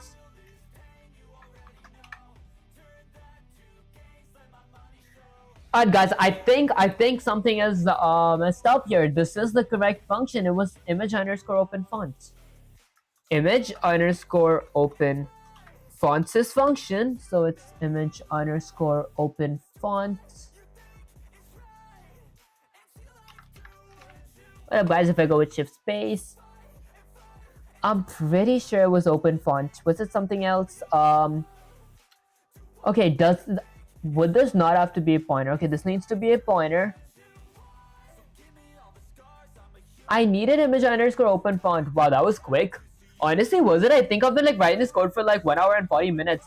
That said, guys, I forgot the function name. I'm pretty sure this should be the function name. Image underscore open font. Image underscore open font. Guys, I don't even have like a reference code to look at. Okay, what was the function name? I'm pretty sure it was image underscore open font. Oh wait, was it TD? No, it can be TDF underscore open font. I don't think there's a harm trying, guys. Okay, let's go with something like TDF. It was TDF underscore open font, guys. Okay, having Permanta Kumar, I appreciate you joining the stream. That said, my TDF underscore open fonts function does require two parameters, guys. Finally, I actually didn't think it would work. That's the first parameter is going to be my file path. Since I don't remember my file path, I'm going to go with something like Control-Alt-L to get my Solution Explorer here. I'm going to right-click my Solution Explorer, open file in Terminal, get my file up here. Now, I'm going to go ahead and go to my fonts folder. So it's fonts/open sans-italic.tdf. Hope I remember that. Okay, so I'm going to go and add a pair of double quotes. My fonts is folder with a / of something like open sans hyphen italic .tdf. Okay, what are you doing? I mean, what project is this? Honestly, I've always done. It's like I was trying to work on game logic where I had like a chat box in my window and also my PNGs that actually move. That's it. Next, I'm going to go with a size which is going to be 24. Then I end my function with a semicolon. Okay, now that I've created something, apparently in C++ we gotta add an if statement to check if it was not created properly, because like C++ does not give us an error. We gotta give ourselves an error. So I'm gonna go with something like if not font, if my font was not created properly, I'm gonna do something. I'm gonna go with something like a standard C error with an insertion operator that says something like loading font error. So my font was not loaded properly. And then I go with another insertion operator of the function that actually gets me an error. So the SDL _ get error is this function with another insertion operator of a standard end line ending with a semicolon. And then lastly, I'm gonna go ahead and return one saying something went wrong in this block of code, so go check it out. And that's pretty much it, guys. Now I go all the way down here and add a parameter of my font. And then I go ahead and end my function with a semicolon. Actually, my method. Now for it control has to save the code and run the command. Let's see what happens. This time, if I get my window here, okay, it says loading font error. Guys, I gave the wrong file path. I'm pretty sure I had a typo here. I had to like copy the file path, but guys, that's what are actually the functions. These kind of functions come in use in case we did something wrong. There we go. I wrote open san, not open sans, so it has to be open sans. Now for it control has to save the code and run the command and see what happens. So I get my first window here. I get my second window here. Let's get this here so you guys can see it as well. Let's get this here. Now, if I were to type something like GE or hello, how's your day question mark. If I did enter, this goes to my terminal. If I hit H, this gives me my history. So this is one of my histories as text. But then I gotta delete this H from here as well. Okay, why don't you use using namespace std? Honestly, the reason I don't use using namespace std is because eventually in bigger project, not prefixing with standard can like cause name conflicts. So it is like a pretty bad practice to actually use using namespace std. That's it. There's one issue with this thing. I gotta use like mouse clicks as well. When I just click in my chat box, I can type chat, because right now if I click D, it presses D while I go back. It presses A while I go back. That's I'll do something like maybe something like a drink coffee exclamation. If I were to hit enter, it does display on my terminal. If I hit H, it just stores 1 though. I wanted it to store more than 1. Okay guys, something might be wrong in my vector. Hold up. And before that, my jump doesn't work as well, so I gotta fix my jump logic too. Pretty sure there's like a silly mistake for my jump logic. That's it. For my what was I gonna fix, guys? I forgot. I have a bad memory. What was I gonna fix? So deleting. Okay, I was gonna fix my vector. So let's go all the way up here to my chats. When I create a standard vector of string under my code, so I go ahead and store something inside of my input text. And then I go ahead and I break. Okay, my player type that. Before I do clear it, maybe I go ahead and copy my H. So let's go ahead and copy my case from here. Let's go ahead and delete that. I'm gonna go ahead and paste this case here. Okay, perfect. So I go ahead and paste that case there. I'm gonna be this is to display my history. When I hit enter, I display my history. In the other hand, oh no, when I hit enter, it loads, it enters inside of my history. When I display something, I want it to go inside of my text histories as vector. In that case, I did it correctly before. There we go. Okay, I go ahead and add this right here. So this is my text history. Why do I only see one text history in that case?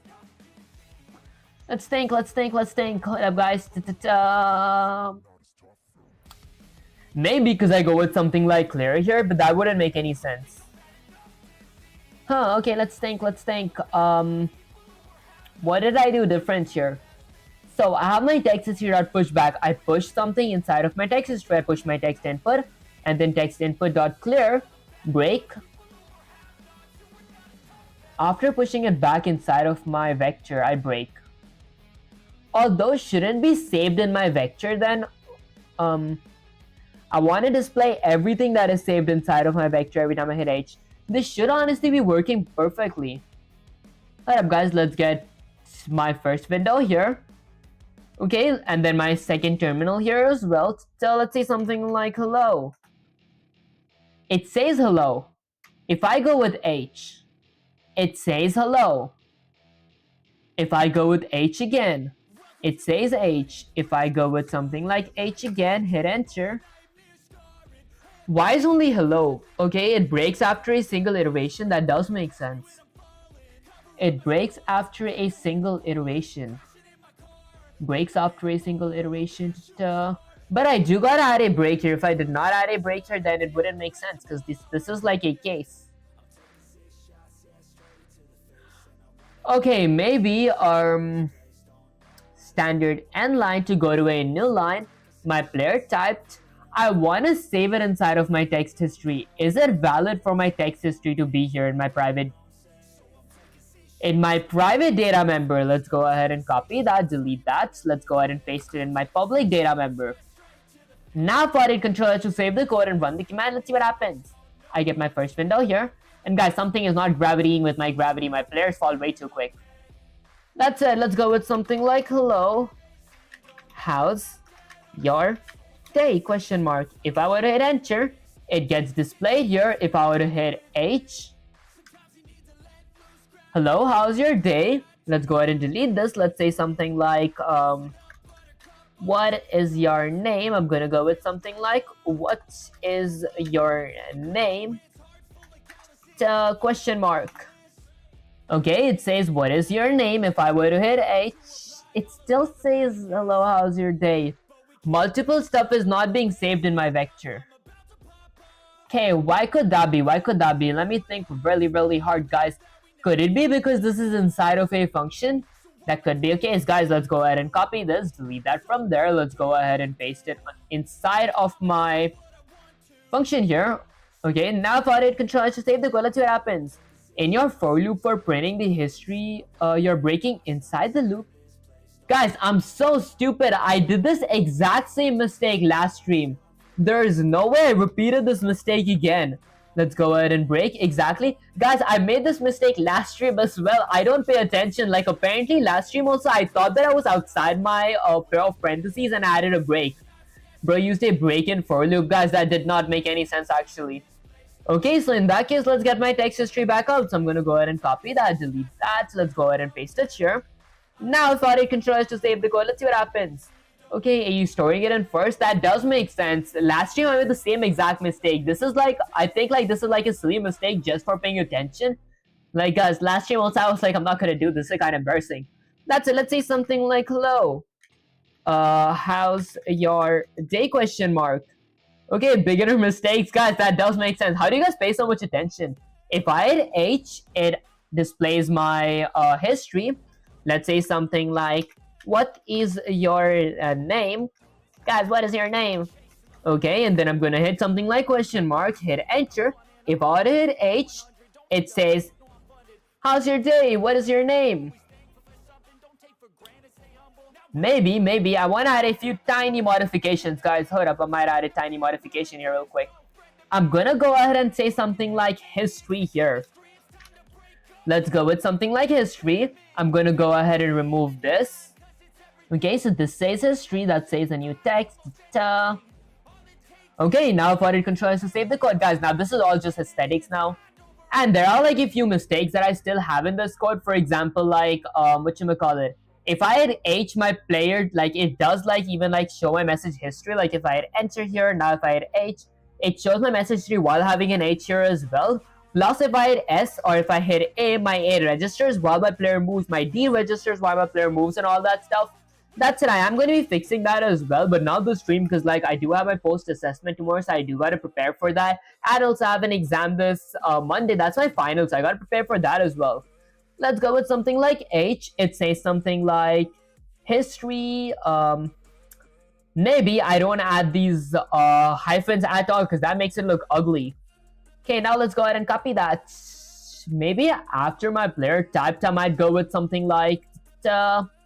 Okay, maybe I go with something like a standard console output with an insertion operator that has a pair of parentheses. Let me go ahead and delete my window real quick. Okay, this is gonna add a bunch of hyphens. Okay, and then I'm gonna go with another a forward slash new line ending with a semicolon. Okay, use a while loop, not a for loop. While loop for down of the for loop. Under the for loop, do you guys mean like add a while loop for like my text history? I mean, yeah, I feel it's the same thing. We could use like a while loop and a for loop. Okay, add a not for commands and then ignore every message. That is a command. That does make sense. I should actually do that. Okay, that's it. Let's say something like, hello. How's your day? Question mark. Hello, how's your day? Question mark. My name is Fifth Universe! Exclamation.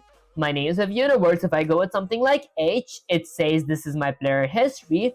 Player type H, I go with something like H again. What up guys, I just go with H. That is my history. If I hit my H, that's what my player typed. Oh, I see how that works. H is my history. Okay, perfect. Actually, I might just call it a day with this stuff today because I do gotta prepare for my post-assessment tomorrow.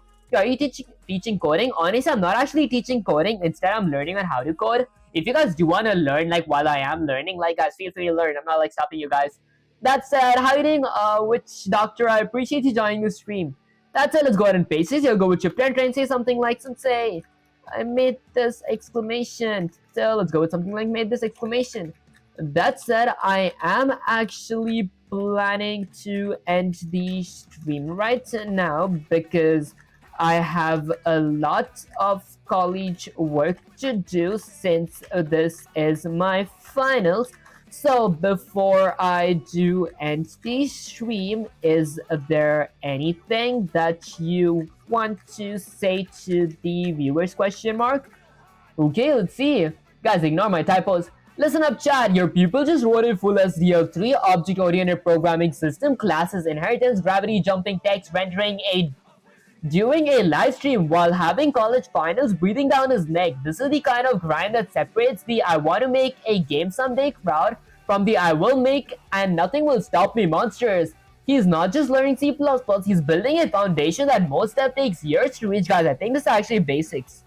Okay, and he's doing it right in front of all you guys with pressure, bugs, yelling, sensei energy, and still waiting away with working codes. So chat, keep supporting him, keep cheering him. When he returns after finals, he'll be even stronger. That does make sense, guys, because right now the only time I do program is when I code.